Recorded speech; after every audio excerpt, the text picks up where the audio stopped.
Hello दोस्तों, कैसे हैं आप सभी लोग। आशा है आप लोग बहुत अच्छे होंगे और अपने जीवन में काफ़ी खुश होंगे, प्रसन्न होंगे। तो दोस्तों, स्वागत है आप सभी का आपके अपने ही चैनल जिसका नाम है ज्ञान मंत्र, और जहां हम लोग करते हैं कुछ ज्ञान की बातें।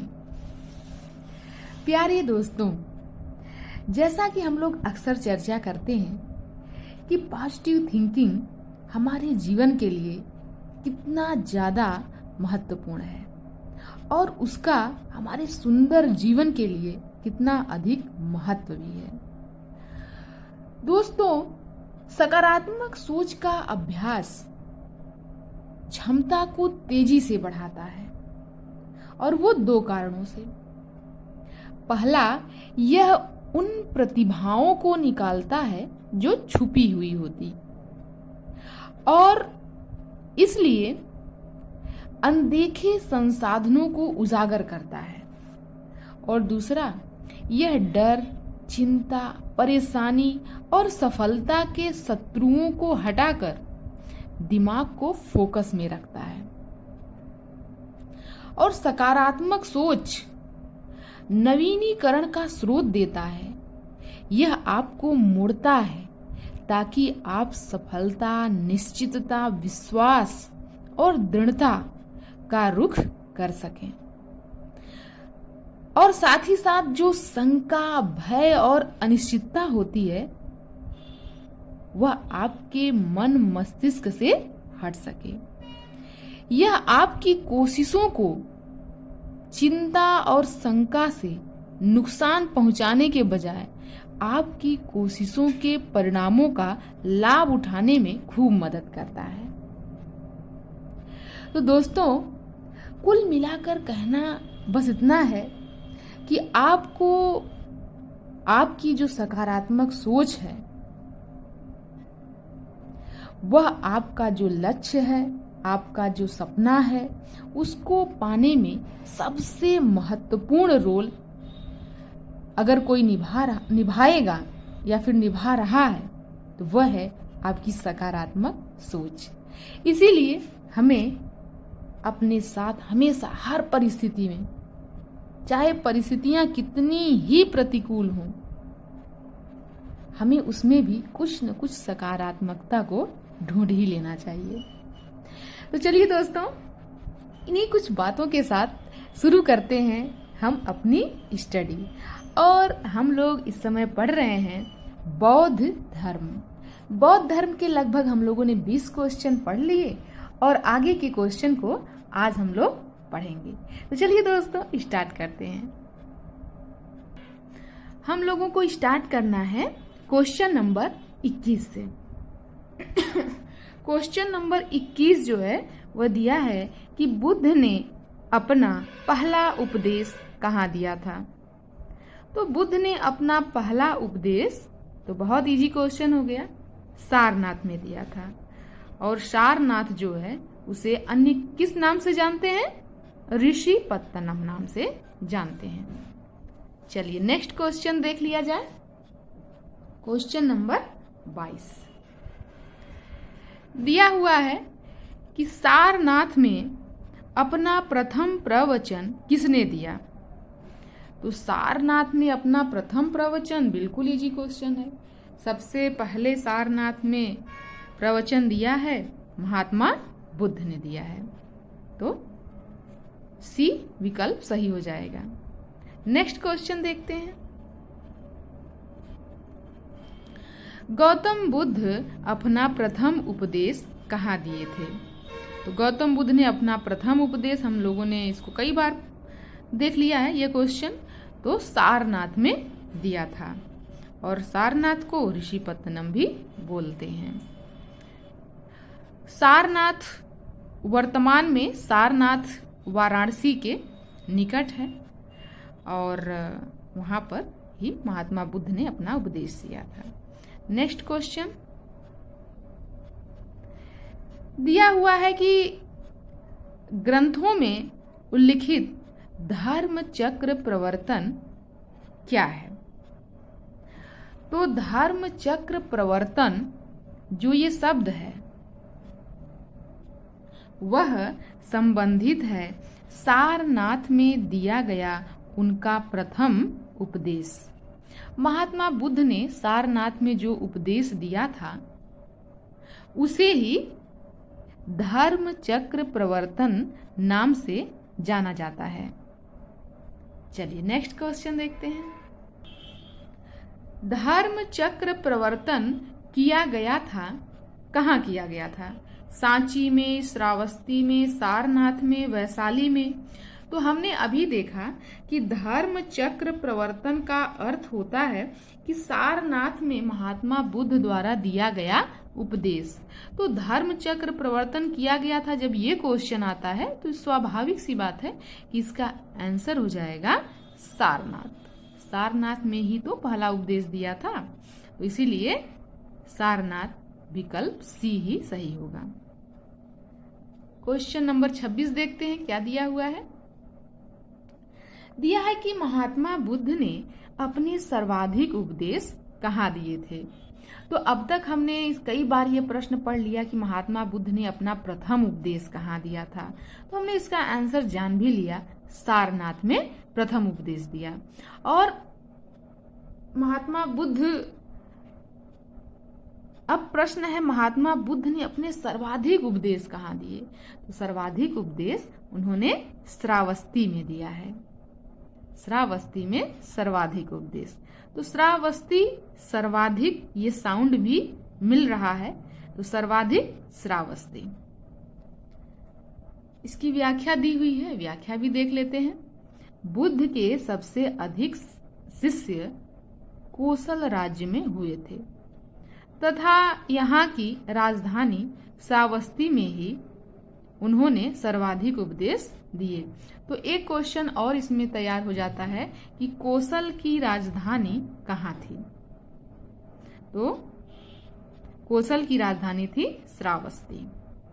और एक और क्वेश्चन कि महात्मा बुद्ध के सर्वाधिक शिष्य कहाँ हुए, तो कोसल राज्य में हुए।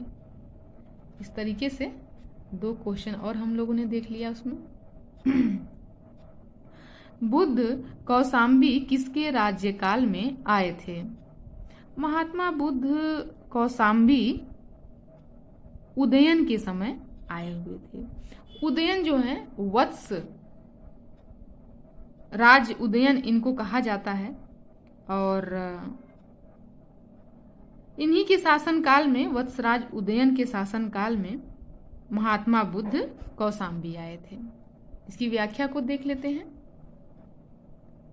व्याख्या में दिया हुआ है कि महात्मा बुद्ध वत्सराज उदयन के शासन काल में कौशाम्बी आए थे।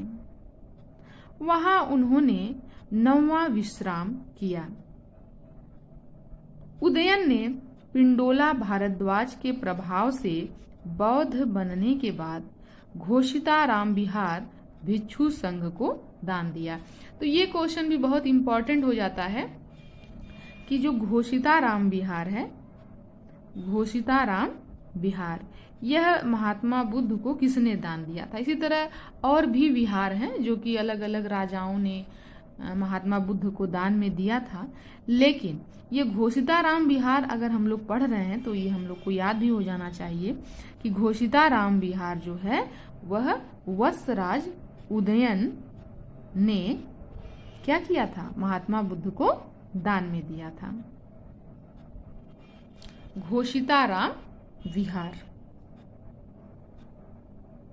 नेक्स्ट क्वेश्चन दिया हुआ है कि बुद्ध की मृत्यु के पश्चात प्रथम बौद्ध संगीत की अध्यक्षता किसने की थी।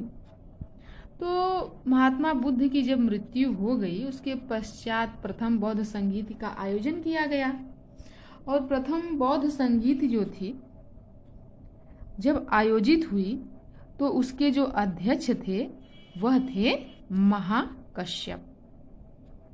और जो बौद्ध संगीत थी उसका आयोजन किसने कराया था, ये भी तो क्वेश्चन उठ रहा है। तो आयोजन कराया था अजात शत्रु ने। चलिए इसकी व्याख्या देख लेते हैं।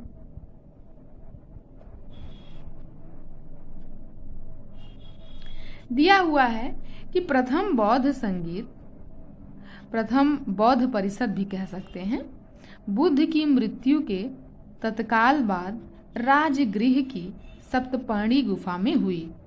तो कहाँ हुई, ये भी क्वेश्चन बहुत इंपॉर्टेंट है। यह राजगृह की सप्तपर्णी गुफा में हुई। इस समय मगध का शासक अजात शत्रु था। इस संगीत की अध्यक्षता महाकश्यप ने की तथा इसमें बुद्ध के प्रमुख शिष्य आनंद और उपाली भी उपस्थित थे। इसमें बुद्ध की शिक्षाओं का संकलन हुआ तथा उन्हें सुत्त और विनय नामक 2 पिटकों में विभाजित किया गया। आनंद तथा उपाली क्रमशः धर्म और विनय के प्रमाण माने गए। तो ये जो है व्याख्या से भी हमें बहुत सारी चीजें पता चल गई कि प्रथम बौद्ध संगीत जो है वह राजगृह में हुई। कहाँ हुई, तो राजगृह के सप्तपर्णी गुफा में हुई। इस समय मगध शासक कौन थे, तो मगध शासक अजात शत्रु थे। अध्यक्षता किसने की, तो अध्यक्षता महाकश्यप ने की।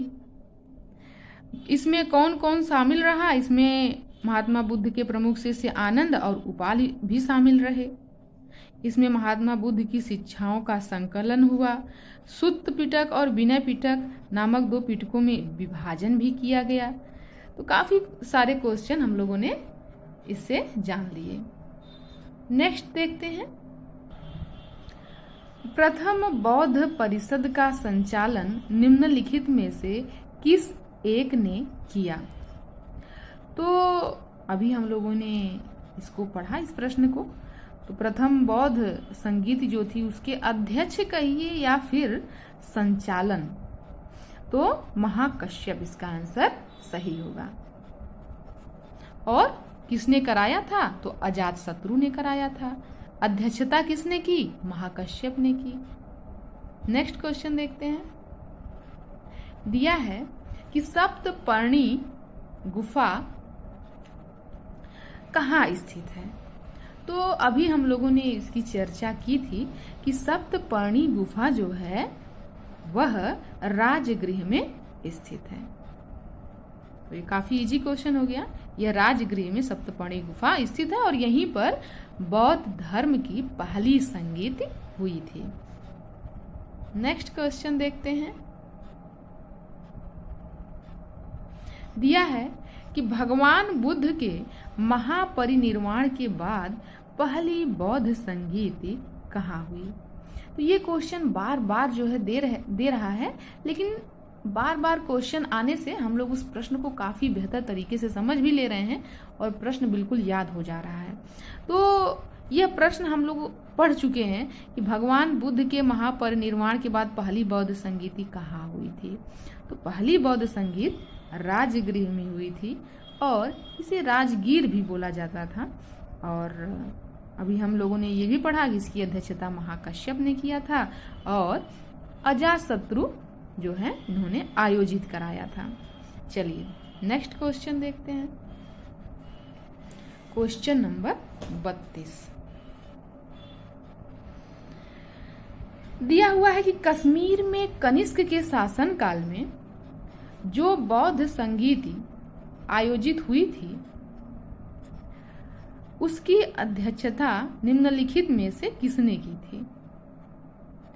तो अध्यक्षता किसने की थी, ये तो बहुत बढ़िया प्रश्न है। अभी हम लोगों ने पढ़ा कि प्रथम बौद्ध संगीत की अध्यक्षता किसने की, तो हम लोग काफी अच्छे तरीके से पढ़ लिए, याद भी हो गया, महाकश्यप।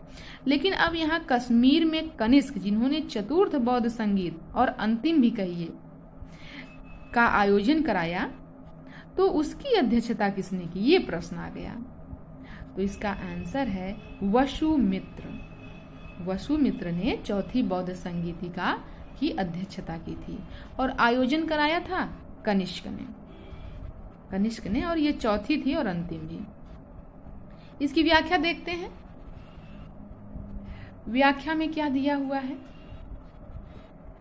व्याख्या में दिया है कि बौद्ध धर्म की चतुर्थ संगीति बौद्ध धर्म की चतुर्थ संगीत कुषाण शासक कनिष्क के राज्यकाल में कश्मीर के कुंडल वन में हुई।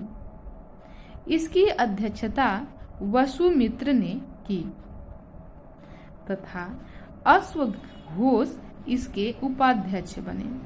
तो वसुमित्र इसके अध्यक्ष थे और उपाध्यक्ष कौन थे? अश्वघोष थे। तो मित्र थे, इसका ट्रिक हम लोग बनाते हैं कि वसुमित्र जो हैं वो कनिष्क के मित्र थे और मित्र थे इसलिए उनको अध्यक्ष का पद दे दिया कनिष्क ने। कभी कभी ये कंफ्यूजन हो जाता है कि अश्वघोष ने अध्यक्षता की या वसुमित्र ने अध्यक्षता की। दोनों लोगों का नाम अक्सर इसी तरह साथ में दिया रहता है तो थोड़ा कंफ्यूजन होता है। लेकिन इसका आप यदि ट्रिक बना लेते हैं, कोई भी प्रश्न यदि वो आपको परेशान करता है, भूल जाता है, उसका कोई न कोई छोटा मोटा ट्रिक बना लीजिए अपनी सुविधा अनुसार। तो इसका ये ट्रिक हो सकता है कि मित्र हैं तो मित्र तो ज़्यादा करीब होते ही हैं। तो फिर कनिष्क ने क्या किया कि वसुमित्र को ही क्या किया, इस संगीति का अध्यक्ष बना दिया और जो अश्वघोष थे इन्हें उपाध्यक्ष का पद दे दिया। तो इस सभा में महासांघिकों का वर्चस्व था। यहाँ बौद्ध ग्रंथों के कठिन अंशों पर सम्यक विचार किया गया तथा प्रत्येक पिटक पर भाष्य लिखकर उन्हें विभाषा शास्त्र नामक टीकाओं में संकलित कर दिया गया। इसी समय बौद्ध धर्म हीनयान एवं महायान नामक दो स्पष्ट संप्रदायों में विभक्त हो गया। तो ये क्वेश्चन बहुत ज़्यादा इम्पोर्टेंट है कि हीनयान और महायान जो बौद्ध धर्म के संप्रदाय हैं उनका जो विभाजन है, स्पष्ट रूप से इसका विभाजन किस संगीत में किया गया? तो इसका विभाजन चतुर्थ बौद्ध संगीत में किया गया। तो काफ़ी ये क्वेश्चन इम्पोर्टेंट है, बहुत ज़्यादा ये पूछा जाता है। तो चलिए आगे बढ़ते हैं। Question number 33। क्वेश्चन नंबर 33 में दिया हुआ है कि बौद्ध धर्म की महायान शाखा औपचारिक रूप से किसके शासन काल में प्रकट हुई? तो ये क्वेश्चन हम लोग बिल्कुल आसानी से कर लेंगे क्योंकि हमने व्याख्या को पढ़ लिया है और व्याख्या में हमने अभी देखा कि जो ये देखिए क्या दिया हुआ है, महायान दिया हुआ है ना। तो ये देखिए यहाँ पर हम लोगों ने पढ़ा अभी व्याख्या में हीनयान एवं महायान। तो यहाँ महायान दिया है, हीनयान भी दे देता तब भी वही बात होती। तो अब दिया है कि हीनयान महायान जो विभाजन हुआ उसके समय शासक कौन थे, शासन काल किसका था? तो स्वाभाविक सी बात है कि जब हीनयान महायान का विभाजन हुआ तो वह संगीत थी चतुर्थ बौद्ध संगीत, और चतुर्थ बौद्ध संगीत जो थी उसको किसने आयोजित कराया था? कनिष्क ने कराया था, कनिष्क ने कराया था। तो अब जो है ये क्वेश्चन बिल्कुल इजी हो गया। तो चलिए क्वेश्चन नंबर 33 का यह प्रश्न है, इसका आंसर देखते हैं। तो इसका आंसर हो गया कनिष्क, विकल्प डी सही है। चलिए नेक्स्ट क्वेश्चन देखते हैं। क्वेश्चन नंबर 34 दिया है कि कनिष्क के शासन काल में बौद्ध सभा किस नगर में आयोजित की गई थी? तो काफी अच्छा क्वेश्चन है और काफी इजी भी क्वेश्चन है। तो हम लोग इसको पढ़ चुके हैं। कश्मीर में कनिष्क ने चतुर्थ बौद्ध संगीत का आयोजन कराया था। चतुर्थ बौद्ध संगीत के बारे में हमने ये भी पढ़ा कि इसी समय हीनयान और महायान का विभाजन भी हुआ था। चलिए नेक्स्ट क्वेश्चन देखते हैं। किस शासक के काल में चतुर्थ बौद्ध संगीत का आयोजन कश्मीर में हुआ था? बिल्कुल इजी क्वेश्चन हो गया। इसका आंसर होगा कनिष्क। नेक्स्ट क्वेश्चन दिया है कि चतुर्थ बौद्ध संगीत हुई थी किसके समय? तो वही क्वेश्चन है, सेम टू सेम। तो हुआ था कनिष्क के शासन काल में। चलिए आगे बढ़ते हैं, सेम क्वेश्चन है। तो क्वेश्चन नंबर 37 क्वेश्चन नंबर 37 दिया हुआ है कि इनमें से किस शासक ने, सेम वही क्वेश्चन है, चतुर्थ बौद्ध संगीत कश्मीर में आयोजित की। तो इसका भी आंसर क्या होगा? कनिष्क ही होगा। और नेक्स्ट क्वेश्चन देखते हैं, कुछ नया क्वेश्चन मिल गया है शायद। निम्नलिखित पर विचार कीजिए। तो इसमें दिया है कि उपर्युक्त में से कौन सी विशेषता महायान बौद्ध मत की है। बौद्ध मत की कौन सी विशेष, महायान बौद्ध मत की कौन सी विशेषताएं हैं ये तीनों पॉइंट में। तो अभी हमने ये पढ़ा कि जो चतुर्थ बौद्ध संगीत थी उसमें हीनयान और महायान दो भागों में विभाजित किया गया, दो संप्रदायों में विभाजित किया गया। तो इनकी कुछ अलग अलग विशेषताएं थी। जैसे हीनयान था उसकी कुछ और विशेषताएं हैं, महायान है तो वह हीनयान से अलग है, तो इसका अर्थ यह है कि उसकी कुछ और विशेषताएं होंगी। तो ये जो तीनों पॉइंट दिए हुए हैं उसमें से हमें अब ये पहचानना है कि इनमें से महायान, क्योंकि इसका क्वेश्चन देखिए यहाँ दिया हुआ है तब आपको समझ में आएगा। अब ये दूसरे पेज पर दिया हुआ था, दिया है कि उपर्युक्त में से कौन सी विशेषताएं महायान बौद्ध मत की हैं। तो ये दिया हुआ है, अब वही तीनों पॉइंट में से हमें अब चूज करना है। तो इसमें बुद्ध में देवत्वारोपण, बुद्ध में देवत्वारोपण ये विशेषता थी। बोधिसत्व के पथ पर चलना ये विशेषता, और मूर्ति उपासना तथा अनुष्ठान। तो ये जो तीनों पॉइंट हैं ये तीनों पॉइंट ही महायान शाखा से संबंधित हैं, मतलब कि ये महायान जो संप्रदाय था उसकी ये विशेषताएं हैं। वो महात्मा बुद्ध को देवता के रूप में पूजते थे। कौन? महायान शाखा के लोग। और दूसरा क्या है? बोधिसत्व के पथ पर चलना। तो जो बौद्ध धर्म से संबंधित बोधिसत्व होते थे तो उनके पथ पर चलना भी इनकी विशेषता थी। वो बोधिसत्व को मानते थे, इनकी महत्वपूर्ण विशेषता होती थी बोधिसत्व। ये क्वेश्चन बार बार आता है कि बोधिसत्व का संबंध किस शाखा से है, हीनयान की महायान? तो उसका आंसर हो जाएगा महायान। अब यहाँ ये एक और लास्ट में है कि मूर्ति उपासना तथा अनुष्ठान। तो महायान शाखा से संबंधित लोग जो हैं वो मूर्ति पूजा भी करते थे और अनुष्ठान भी करते थे, जबकि हीनयान जो था इन तीनों विशेषताओं से परे था, मतलब इन्हें नहीं मानता था। चलिए नेक्स्ट क्वेश्चन देख लेते हैं। व्याख्या भी दी हुई है तो इसे भी देख लेते हैं, कुछ और जानकारी मिल सकती है। महायान बौद्ध मत बुद्ध की लोकोत्तर सत्ता तथा देवत्व में विश्वास करता था। कौन विश्वास करता था? महायान बौद्ध मत। और बुद्ध के अनेक अवतारों एवं रूपों में विश्वास करता है महायान। साथ ही यह बुद्धत्व के मार्ग पर चलने वालों को बोधिसत्व कहता है, जो सभी मानव की मुक्ति में सहायता करता है। बोधिसत्व के पथ पर चलना इस मत में अनुकरणीय कहा गया है। हिंदू धर्म के प्रभाव में बुद्ध में देवत्व के आरोपण के साथ ही अनुष्ठान और मूर्ति पूजा महायान की मुख्य पद्धति बन गई। अतः तीनों कथन जो हैं वो क्या है? सत्य हैं। चलिए नेक्स्ट क्वेश्चन देख लेते हैं, क्या है? Question number 39। तो क्वेश्चन नंबर 39 दिया हुआ है कि निम्नलिखित 4 स्थानों में हुई बौद्ध संगीतियों का सही कालक्रम करिए। तो कालक्रम करना है कि कौन सी संगीति पहले हुई, कौन उसके बाद हुई, ऐसे। तो सबसे पहले हम लोग पढ़ ही चुके हैं कि सबसे पहले जो संगीति हुई वह हुई है राजगृह में। अभी हम लोगों ने पढ़ा इसको।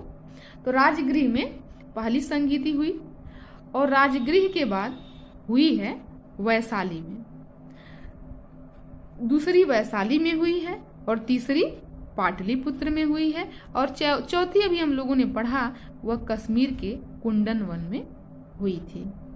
तो यह इसका क्रम हो गया कि पहले राजगृह में हुई, उसके बाद हुई वैशाली, और उसके बाद हुई पाटलिपुत्र, और फिर उसके बाद हुई कुंडन वन। चलिए इसकी व्याख्या में और चीजों को समझ लिया जाए।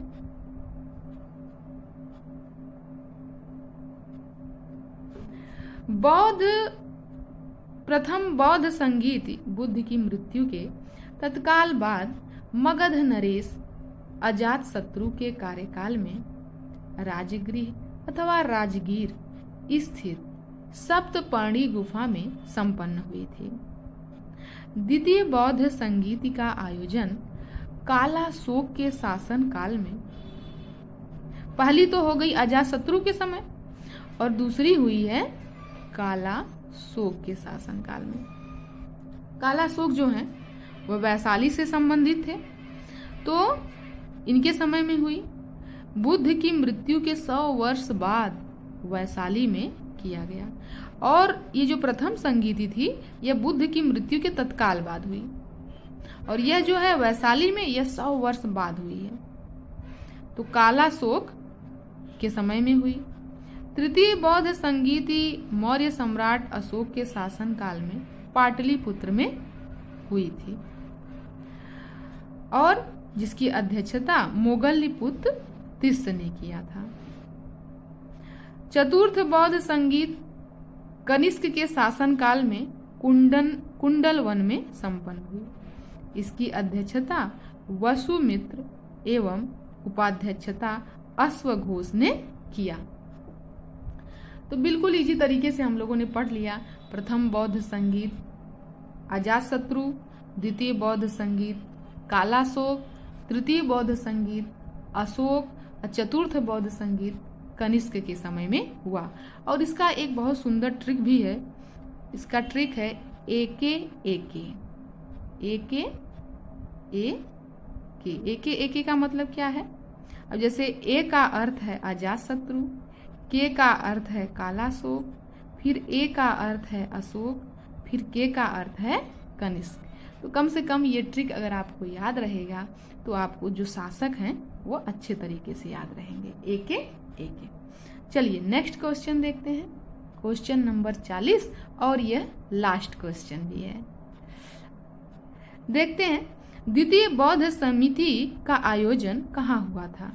तो ये क्वेश्चन बिल्कुल इजी है हम लोगों के लिए, क्योंकि हम लोगों ने इसे पढ़ लिया है, और इसका आंसर होगा वैशाली।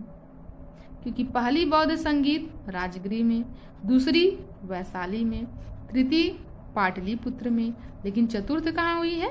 कश्मीर में हुई है। तो यहाँ पर द्वितीय पूछा गया है, तो इसका आंसर होगा वैशाली में। तो दोस्तों इस तरीके से हम लोगों ने लगभग 40 क्वेश्चन, लगभग नहीं बिल्कुल 40 क्वेश्चन पढ़ लिया, और काफ़ी अच्छा लगा पढ़कर, और काफ़ी ज्ञानवर्धक रहा, और आशा है आप लोग भी काफ़ी ज़्यादा एंजॉय कर रहे होंगे, और बच्चे भी बहुत मन से पढ़ते हैं और नोट्स बनाते हैं। तो इस बात को जानकर मुझे बहुत खुशी होती है कि बच्चे अभी से अपनी तैयारी में लगे हुए हैं, और उनमें एक भाव है आगे बढ़ने के लिए। अभी से जो सोचना है उनका, तो कहीं न कहीं उन्हें बहुत आगे ले जाएगा। तो बहुत खुशी की बात है कि हम लोग मिलजुल कर कुछ पढ़ाई कर पा रहे हैं, और एक अच्छा कदम है जिससे बच्चों का भविष्य उज्जवल हो सके। तो चलिए दोस्तों, आज की स्टडी को हम लोग यहीं समाप्त करते हैं, और इस बौद्ध धर्म का जो हम लोग टॉपिक पढ़ रहे हैं इसमें और भी क्वेश्चन है जो कि अगले वीडियो में हम लोग पढ़ेंगे। आज का वीडियो यहीं समाप्त करते हैं। धन्यवाद।